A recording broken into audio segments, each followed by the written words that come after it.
Bismillah. Maal fakkeessee kaameraan bilbila kootii bifasaa.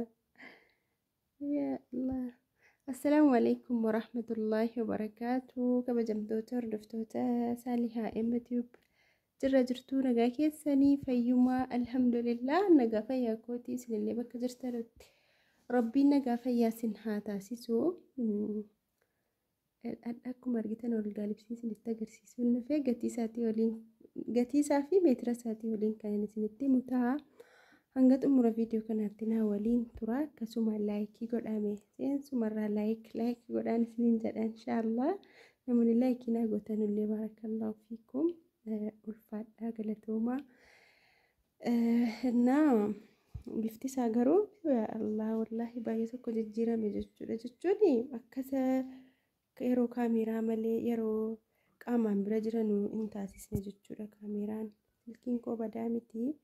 Akkasumallee akka tokko godhe bifa isaa baay'ee tokko bareeda maashaallah. Baay'ee tokko jechuudha. Ajaja obboleettii kootii tokko meetira kaamsaa ajajattee meeshaa biraallee qabdii, afatallee qabdii, meeshaallee inshaallah jaluma jalaa guguuttachuutti jirti. Kanaaf kunoo jaluma jalaafis immoo baafii jira ajajnis. Algaa libsii kana isiin tokko ajajatte. Garuu ani yeroo baay'ee yeroo namni algaa libsii na ajaju lama godheen hojjedha jechuudha. Dablii godhee carqiin isaa wal keessa fuudhamu waan akkasii diizaanii algaa libsiin ni barbaadama. Biyya keessaas namoonni illee haala teessanii ajajattanis namoonni biyya keessaas ni barbaadu jechuudha algaa libsii. Kanaaf yeroo isiin tokko ajajattu ani immoo lamaan hojjedhee tokko namoonni barbaadan bitachuu dandeessu jechuudha. Bifuma kana diizaaniidhuma kana carqiidhuma kanaan jira tokko tirfiin. Kanaaf bitachuu dandeessu. Kanaaf ani isinitti agarsiisu barbaade. Carqiin isaa carqii kafa'eedha. Kafa'ee irraa kan hin hojjetame. Kun akkuma argitan ispoonjiidhaan hojjetama. Kun ganaa daariin isaa kun naanna'ee overlookii gala jechuudha. Naanna'ee namoonni tokko akkuma kanaan namatti kennu fuudhanii. Garuu akkuma hodhamee beenan isinitti agarsiisaa jira. Kun ganaa daariin isaa overlookii gala. Ispoonjii isaa andeenyaarraa hojjetame. Kun akkuma argitan ispoonjiin keessoo sagalee hodhamee achi ka'ee gabariin kun irra keessaan itti hodhamee achi ka'ee kafee inni kun immoo asiin itti uffisame jechuudha. Kafeedha carqiinsaa. Kafeedha jechuudha. Na kafee yeroo baay'ee bareeduma qaba. Algaa libsiidha wanti ta'u carqii maggaarajaatii fi carqiidhuma kafee kana. Carqiin maggaarajaa immoo kanarra cimina qaba.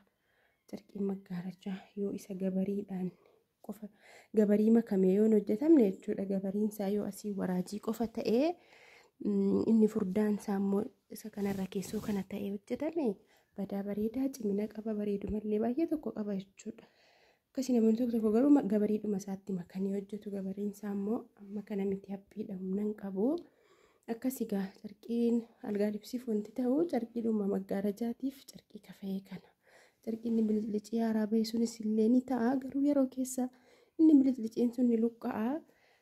Bareeduma isaa sana ni gadhiisa. Algaa libsiin immoo rakkoo hin qabu. Akka hafata yeroo hunda sirra maalis hin ta'amu gatii ta'ennaan guyyaadhuma irraa hafamee oolchamuuf gatii ta'ennaan rakkoo hin qabu. Akkasii hordoftoota koo egaa amma kun algaan koo meetira 80dha. Inni kun meetira 80tti dhufee sirriidhuma ta'e jechuudha. Meetira 2 ta'e dheerinni isaa. Garaansaa tirfii hojjetamee namoonni meetira kaamsaadhaafis barbaadanu meetira kaamsaadhaafis ni ta'uu danda'a. Namoonni meetira 80dhaafis barbaadanu meetira 80dhaafis ni ta'uu danda'a jechuudha. Bitachuu dandeessu. Egaa gatiinsaa garaagarummaa qaba. Hodhaansaa akkuma garaagarummaa qabu gatiin illee garaagarummaa qaba. Anis algaa libsii baay'ee hojjedheen ture. Kanaa gadi shifooniidhaan yoo ta'e ni qannasa gatii nama ta'e wayii 500 waan akkasii wayii. Kanaa gadi shifooniidhaan yoo ta'e kanaa gadi kan waraajii ta'u akkasii jechuudha. Kun waraajii jedhama. Kun gadi waraajii isaa jedhama. Yeroo shifooniidhaan ta'u ni qannasa. Yeroo garuu carqiidhuma ofiitiin ta'u ni dabala.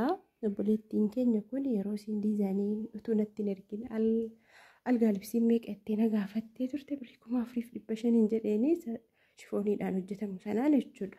Garuu yeroo isiin diizaanii na ergitu immoo diizaaniin isa kanaan gatii ta'e jennaan kanuman hojjedhee gatiin isaa 5,000 jechuudha.